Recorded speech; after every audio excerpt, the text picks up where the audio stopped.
ICE is running out of money and is running out of patience and is running out of morale in order to implement Donald Trump's insane 3,000 illegal immigrant arrests per day quota, the Stephen Miller quota, the go down to 7-Eleven and Home Depot and pick up anybody you find quota. And now we're seeing the impact. ICE is $1 billion over budget. And while they're focused on going, as Stephen Miller said, to 7-Eleven and Home Depot parking lots, you know who's not at Home Depot parking lots? The felon criminal migrant, the ones that are transnational gang members, the quote-unquote gangbangers. They're not hanging around Home Depot looking for work, and the ICE agents are being distracted and diverted from going after what Tom Homan, the border czar, calls the worst of the worst are being deported. No, they're not. This 3,000 a day arrest quota is undermining national security and being used by Donald Trump to go after blue states to try to undermine them, to continue his theme of MAGA is in favor of law and order and blue and Democrats are in favor of lawless migrants. That's all we're watching. 1 billion over, morale down, and more importantly, the real criminal element among the undocumented are being ignored by ICE. We're not ignoring you. You're on MeidasTouch Network and Legal AF. I'm Michael Popok. Let's get down to this new reporting coming out of Axios and other reports about what's really going on at ICE. I even saw some reporting at the New York Post owned by Rupert Murdoch, which criticizes Donald Trump 3,000 arrests a day policies. How'd we get here? Donald Trump said he was going to do the greatest deportation program in history. Instead, they're doing a cosplay, diverting resources like the Marines, like the ICE agents, and particularly the ICE agents from going after the worst of the worst. They're not going after the worst of the worst. They're going after low-hanging fruit. I hate to call people that, especially given the imagery of that phrase. But they're going after the most vulnerable migrants who, frankly, just want to work and be left alone, pay their taxes, and find a dignified path to citizenship. How about instead of arresting 3,000 people a day, destroying the morale of ICE, going $1 billion over budget? Here's a new idea. Why don't you do something that hasn't been done in over 40 years? Why don't you propose a dignified immigration policy and plan? Give people a legitimate path to citizenship. Don't deport them. They're the ones that are doing the dirty jobs. It'll decimate, as Donald Trump has recently recognized, the farm industry, the hospitality industry, the construction industry, the food industry. Why do that?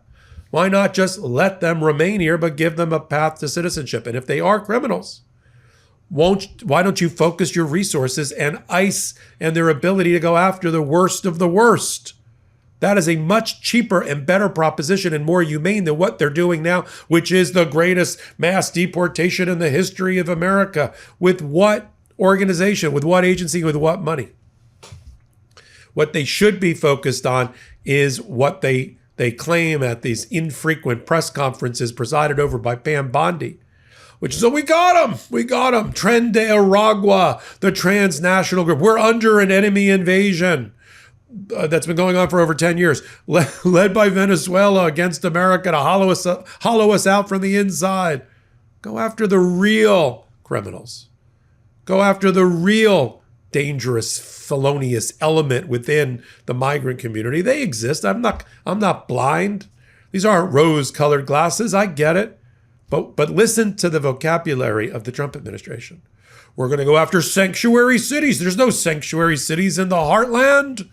Where are sanctuary cities? They're in New York. They're in Chicago. They're in Detroit. They're in California, in Los Angeles. They're in blue states, because we see the benefit of diversity, equity, and inclusion. We see the benefit of a vibrant, diverse migrant class. This country is built on immigration. It's built on Ellis Island and the aspirational goals of Emma Lazarus's poem at the bottom of the Statue of Liberty. But for Donald Trump, his family came here wealthy from Germany. If you're white and rich, well, here's a golden visa. here's a golden opportunity to work in America. But if you're brown and black or maybe poor on the way in, for the American dream is foreclosed to you. And if you're already here working in the shadows and you haven't yet been pushed so far underground you barely can survive, then we're going to arrest you. And if you go to Home Depot to try to get work to support your family, and we're going to do easy pickings at Home Depot and 7-Eleven. Those are Stephen Miller's words, not mine. And what is the impact on the policy and the goals of ICE, which now have been distorted and warped by Donald Trump? The reporting from inside. We're getting a lot of insider resistance testimony, if you will, against this Trump administration. It's one of the leakiest administrations I've ever seen. I've been around for a long time. I have followed many, many administrations. As a young boy in short pants, I listened on the radio and television to the Nixon hearings, the Watergate hearings. Yes. And I was only 8. So I've been following this for a long, long time. The inside resistance is starting to leak out. When the New York Post runs an article counter to Donald Trump's immigration position, you know there's issues. When Joe Rogan, a bro podcaster who helped get Donald Trump elected, comes out and looks MAGA in the eye and say, you guys are crazy, you're depraved, you're disgusting. You're okay with mothers being separated from their babies who are U.S. citizens and put in cages?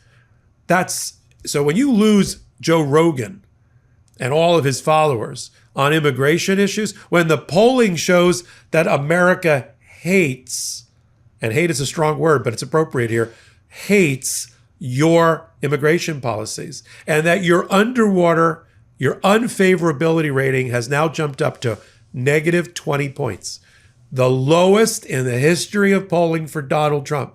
If you don't think that your immigration policies are having an effect on your and your party's electoral fortunes, then you are crazier and more criminally insane than I thought. Did you know the liver is the second largest organ in your body? It's responsible for over 500 functions. But for some reason, liver health doesn't always get the attention it deserves. Over 30% of Americans have a sluggish liver, a problem that often goes undetected until the very last minute. Dose is on a mission to educate us all on why it's so important to maintain your liver health, and has created an incredible product to help you do just that. I mean, I found a clinically supported, potent, and effective solution, and I can't wait to share it with you. Dose for Your Liver was formulated to cleanse your liver of unwanted elements, aid digestion. It acts as your body's filter, flushing out unwanted elements and breaking down what you consume into essential nutrients. The liver produces and regulates cholesterol, stores vitamins and minerals, and impacts digestive and metabolic health, among many other things. Dose's science-backed formula promotes liver function, aids digestion, eases bloating, and even boosts energy levels. In a double-blind, placebo-controlled clinical trial, Dose for Your Liver lowered liver enzyme levels by 50% in over 86% of participants. Stick with Dose and feel the incredible benefits over time. More energy, better digestion, reduced bloating, healthier liver enzyme function, reduction in brain fog, and better sleep. One Dose for Your Liver shot is equivalent to 17 shots of turmeric juice. Dose is gluten-free, dairy-free, sugar-free, and vegan. Save 30% on your first month of subscription by going to dosedaily.co/legalaf or entering legalaf at checkout. That's dosedaily.co/legalaf for 30% off your first month subscription. And now the reporting, as I'm doing here, coming out, is that not only is Donald Trump blowing $1 billion of your money, not only in that big, beautiful budget bill that in its current form is never going to get passed, not only buried in it is another $5 billion for ICE. Not only has Homeland Security had to divert away from Homeland Security projects money to send to ICE to fulfill Stephen Miller's sick fantasy of 3,000 arrests a day. making you and me less safe and secure. They're taking money from places like New York, which is target number one for bad people that want to hurt America. We're about to step into a war, back our way into a war with Iran. We're letting Israel wag the dog. We're letting Israel dictate American foreign policy.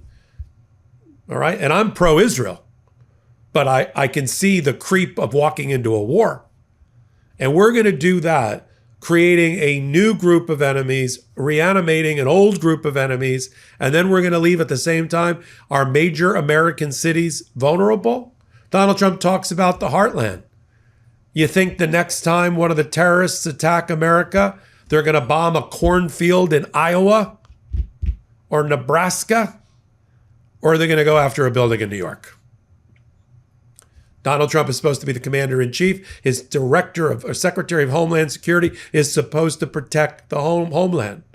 And yet they're just diverting all this money for this cosplay, chasing other human beings through Home Depot and 7-Eleven parking lots, through churches, through schools, through courts, through hotel lobbies and kitchens and factories all around America, primarily in blue states, because let's be frank, blue states are the givers and red states are the takers.